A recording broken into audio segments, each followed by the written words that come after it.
Meanwhile, the death penalty is being restored by the administration allies at the House of Representatives. Let's hear the latest from Jervis Manahan. Jervis?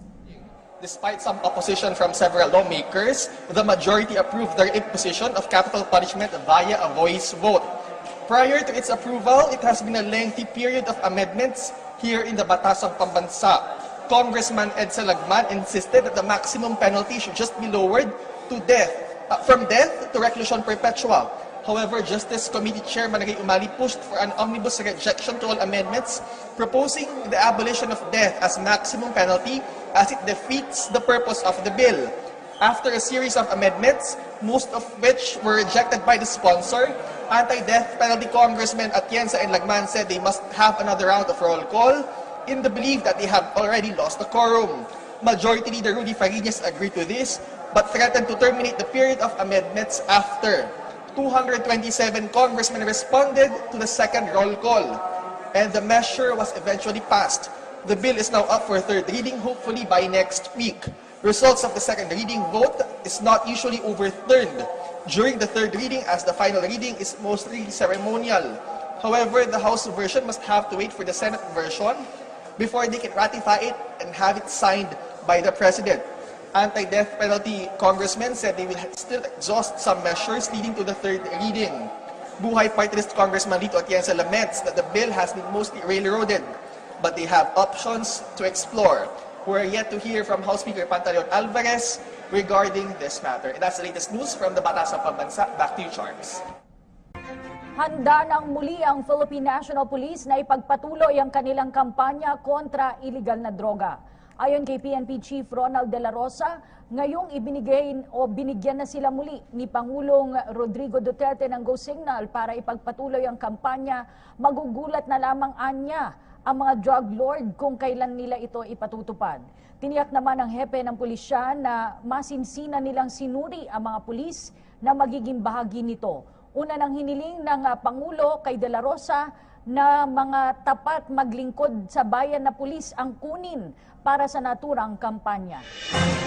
Paris Agreement sa climate change na nagsusulong sa paggamit ng renewable energy. Nilagdaan na ni Pangulong Rodrigo Duterte. Posibleng bumuo ng subcommittee sa Senado upang tutugan ang mga hakbang ng Pilipinas hinggil sa climate change. May ulat si Sweden Velado. Pirmado na ni Pangulong Rodrigo Duterte ang Instrument of Accession para sa Paris Agreement na layong bawasan ng mga bansang kasapi sa kasunduan ang kanilang greenhouse gas emissions at isulong ang paggamit ng renewable energy. Matatandaang makailang ulit sinabi noon ng Pangulo na hindi niya kikilalanin ang Paris Agreement sa paniniwalang hindi ito makatutulong sa pag-unlad ng ekonomiya ng bansa.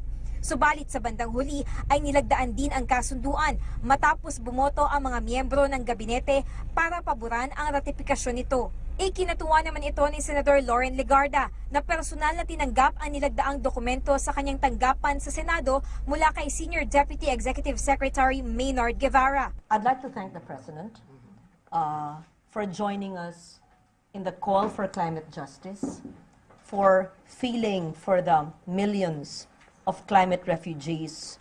Si Legarda na kasalukuyang pinuno ng Senate Committee on Climate Change at United Nations Global Champion for Resilience ang personal na tumawag sa bawat pinuno ng mga ahensya ng pamahalaan para magsumite ng Certificates of Concurrence o COCs at kumausap maging sa economic team ni Pangulong Duterte para matiyak na mararatipikahan ang nasabing kasunduan. Posible namang bumuo ng isang subcommittee ang Senate Committee on Foreign Relations na pamumunuan ni Legarda para tumutok sa mga usaping may kinalaman sa mga hakbang ng Pilipinas hinggil sa climate change. I hope that before Earth Day on April 25, we would have concurred in the ratification so the whole process would have been completed. And that means when we adjourn by middle of March, we have completed the process of ratification. I hope. Para sa PTV News, Sweden Velado. Iginit ni Senate Committee on Justice Chairman Richard Gordon na hindi tamang ikumpara ang muling pagbubukas ng kaso ng Mama Sapano Massacre sa investigasyon kay retired SPO3 Arthur Las Cañas. Ito ay sinabi ng mambabatas matapos siyang bisitahin sa kanyang opisina ng mga pamilya ng SAF 44 upang hingin na muling buksan ang investigasyon sa madugong engkwentro noong 2015. Ayon kay Gordon, initulad sa investigasyon sa testimonya ni Las Cañas, ang investigasyon ng Mamasapano ay layong makamit ang hustisya. Handa naman si Gordon na buksang muli ang kaso at nais niya ring imbitahan sa investigasyon si dating Pangulong Noynoy Aquino. Sa ibang balita, ipresenta ni Presidential Advisor on the Peace Process, Secretary Jesus Dureza, kay Pangulong Rodrigo Duterte kahapon ang 8 taong gulang na nabihag ng Abu Sayyaf Group na pinakawalan kamakailan.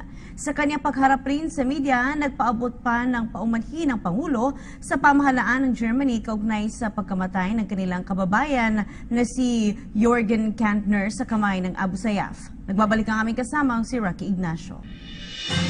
Nagpaabot ng paumanhin si Pangulong Rodrigo Duterte sa pamahalaan ng Germany at sa mamayan nito sa sinapit ni Jürgen Gustavo Kantner sa kamay ng bandidong Abu Sayyaf. Sa interview ng media sa Malacanang, ipinaabot na rin ng Pangulo ang pakikiramay sa pamilya ni Kantner. Well, yes, correctly said. I am very sorry that the hostage or a national of your country has been beheaded. I sympathize with the family. I commiserate with the German people. But I said we tried. There's a massive operation now going on. And as I have just announced to you, we're beginning to use their assets. I would like to say something to the family and to the government that we really tried our best. We have been there, the military operation has been going on for some time already. And, but we have failed, and so that has to be admitted. There's nothing wrong in admitting a failure. But it's a matter of policy that we do not surrender to the demands of paying ransom. Tiniyak naman ng Pangulo na hindi hihinto ang pamahalaan para mapigilan ang banta sa kaligtasan ng mamamayan ng banditong grupo. Ayon kay Dureza, sa kasalukuyan na may mahigit 20 pang bihag ang Abu Sayyaf. Iginit muli ng Pangulo ang no ransom policy ng gobyerno. Ipinaliwanag pa nito na mahalagang aspeto para sa tunay na kapayapaan ng Mindanao ang pagpapatupad ng federalismo. Secretary Dureza, Governor Sacor, his son is also the governor for a humanitarian job. Yun namang mga ulama who adopted the boy, and of course the armed men there. Thank you this time for treating a human being just like a human being. But for the rest of the hostages doon, medyo they still have a lot of work to do. It's all money and convincing. We have Noro on our side. Maybe that's why Secretary Dureza was a bit successful this time. But I hope this would continue, and there's no other way to do it except there's a military operation going on. And I would like to assure everybody that for as long as there is the violence being perpetrated, the Republic of the Philippines will continue to with its military operations. Pero NATO, and any time that they would declare maybe reintegration or ceasefire, or they would want a realization of the dreams for the Moro Mindanao.